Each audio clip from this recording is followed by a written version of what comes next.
In this video, we will cover the 3 stages that you will experience going into your candy flip. Now, I'm just going to assume that most people will take 3 to 4 hours into their acid experience, so let's get right into it. This video is strictly made for harm reduction and curiosity purposes. It does not glorify nor encourage the use of drugs. Let's paint an image. You're 3 to 4 hours into your acid trip and you take the M. Now, typically it takes 15 to 30 minutes to start feeling any effects of the M when sober. But with acid in your system, you will start to notice that something is happening as fast as 5 minutes into the experience. Typically, you will feel little zaps going through your whole body, kind of like when your arm or leg falls asleep, but a little bit more pleasurable. And remember, it's only been 5 minutes. Over the next 25 minutes, the effects will build rapidly. You will notice that the acid visuals will greatly intensify, almost as if you have taken 2 times the initial dose. Tracers will be extremely long lasting, patterns will become super complex, but I've got bad news for you. Most of these visuals will go away within a few more minutes. Well, for the most part. Let's take a small detour and talk about dose. The best dose ratio I have found is 2 to 1.5. So 200 micrograms of acid to 150 milligrams of M. If the acid dose is any lower in ratio compared to the M dose, it always gets overpowered almost immediately as mentioned. With this ratio, you seem to keep all of the visual magic of the acid and get a very smooth mix of both substances. Keep in mind this is just what seems to work best for me, as I've tried doses like 100 micrograms of acid and then 120 milligrams of M with a 60 milligram redose, and all it's done was kill my acid trip and barely give me any euphoria. So as always, everyone's body is different, so your mileage may vary. Back to the come up. Slowly in this initial come up, you will start to feel more sober mentally and also more energetic. Now this is the amphetamine portion kicking in. And now for most people, your visuals will reduce in direct proportion to how sober you will be feeling over these next 30 minutes or so. It feels as if a veil of brain fog is getting lifted off of your body. You start to feel extremely light, like you're walking on clouds, and almost as if you can run an entire marathon 5 times over. If you have anyone around you, this is where the dialogue will pick up heavily. You will feel more motivated to speak and continue conversations far beyond where they would have ended sober. This is another effect of the amphetamine and dopaminergic components of the M shining through. In the beginning, you will feel your heart racing. You get flooded with adrenaline, and while some people enjoy this, others can feel a lot of anxiety. Since acid heightens your senses, it may feel like you're going to die or have a heart attack. You may have a sudden urge to pace around and move or lay down. You might want to yawn and stretch, which you will come to find feels strangely good compared to usual. Some people here may start to feel nauseous. If it's already been roughly 30 minutes and you really need to puke, then puke, but this feeling usually goes away. You will hardly notice any of the visuals at this point unless you've taken a large dose of acid, but if you've got music playing, you will notice that it's beginning to sound more and more deep. The one thing about candy flipping is that almost all the acid visuals will go away for slightly stronger doses of M, but the music enhancement component of acid will not fade. Anywhere between the first 30 to 60 minutes, you will hit the peak.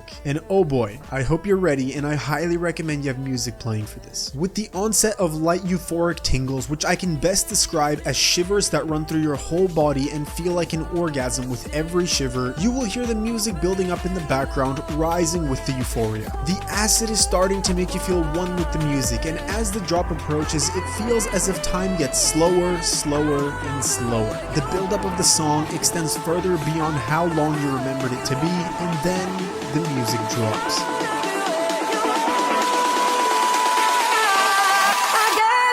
I cannot begin to explain how amazing music sounds on a candy flip, but I promise, the song you are listening to as soon as the peak hits will be permanently etched into your brain. I'm not the only one who's noticed this. Take a look at this Redditor, for example, who made a post very recently about this, asking, do songs hit different after you've listened to them when rolling? One song in particular I never cared too much for was John's Summit Human, but after listening to it while I was rolling, now every time that song comes on, it just feels so much more differently and takes me back. Just me, anyone else? And the comment section is flooded with others agreeing. Personally, this post is very strange, as all of my music preferences are also John Summit songs whenever I'm candy flipping or on M. What a small world we live in. While on the topic of the peak, let's cover the 2 unique effects that you only get when candy flipping. Number 1, music becomes alive. When you listen to music on M, you feel the music in your body euphorically pulsating. When you listen to music on acid, you feel like it takes you on an adventure in your mind. When you listen to music on a candy flip, you get both the orgasmic euphoria layered with deep expressions of psychedelia and sense of story, almost as if the music is orchestrating your entire experience. What the fuck does this mean? Let's say you're listening to a song and suddenly you realize that you've lost your water bottle. As soon as you realize you've lost your bottle, the music slows down and you feel as if time has stopped. You have an idea that pops up in your head. Oh, maybe I left it in my bag. As you start moving towards the location of your bag, the music starts to reflect your inner state. It starts to speed up, sound louder, move faster, and it begins building up. As you open the bag, the music reaches the climax of the buildup, and the exact moment that you find your water bottle, the beat drops, giving you intense euphoria and feelings of perfect alignment between everything in the universe. You get full immersion in music. You may even experience feelings of music taking on an entity and having sex with your body. Yes, this has happened to me. Number 2,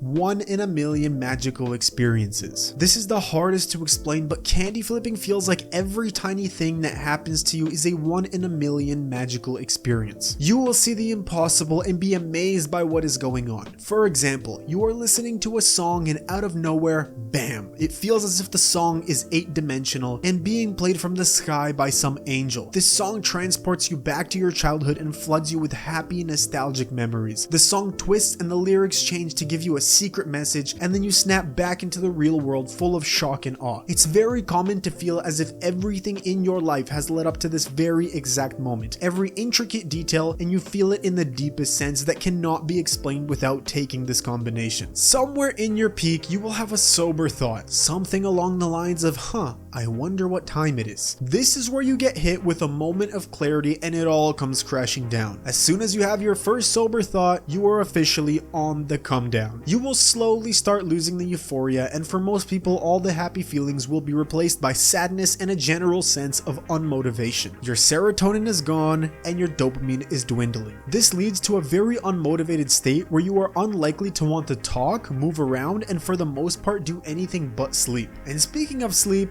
most people can't sleep. So you're left there restless, unmotivated, and depressed. Have fun, buddy. If you took a dose of M anywhere above 200 milligrams, you will likely also start noticing delirium-like hallucinations. This will be stronger if you redosed the M or took any other substances near the tail end, like 2CB for example. You may start seeing little psychedelic patterns, which you may think is the acid, but it's likely a mix of both the acid and the M metabolite MDA, which is a minor psychedelic and deliriant. You may start seeing lampposts turn into people in the corners of your eyes, shadow people just outside your general vision, and even spiders crawling up and down walls or ceilings. This one specifically freaked the shit out of me. These hallucinations are creepy at first, but you do get used to them as long as your dose wasn't insanely high, and you should be able to manage them. Now, I like to categorize the M come down in 2 stages. Stage 1 is the crash. This is the immediate come down that you get 3 to 4 hours into the substance. This is the worst part of the M experience, but if you can manage to sleep it off somehow, the next day you will feel just fine. Then there's stage 2, which some people refer to as Suicide Tuesday, where 2 to 3 days after the M experience, you feel a little bit more depressed than usual. For the most part, as long as you don't use M more often than once per month, you will likely not develop the second stage longer come down, but everyone's body is different. Now, as a quick side note, you should be spacing out your rolls by 3 months, but I know how enticing it is to do it often, so use 4 to 6 weeks as a minimum buffer. The longer you can wait between rolls, the better it's going to be, and the less likely you are to lose the magic. Now, there is not a noticeable difference in how strong the come down is when candy flipping, and for the most part it just feels like a regular M come down. The final point I want to add to the topic of the crash is that a lot of this is psychological. Sure, you are depleted of neurotransmitters, but a lot of the negative feeling comes from the fun ending instead of there being really any depressive state in your brain. If you can, reframe the crash as a time to reflect and wind down from the experience without craving more than it has to give. Thinking this way will likely lead to a pleasant cruise down to baseline, but honestly, who am I kidding? No one wants the fun to end, so I totally get if you can't think this way, because most of the time I am exactly the same. If you enjoyed this video, subscribe and join the Tryptafam. I will see you around.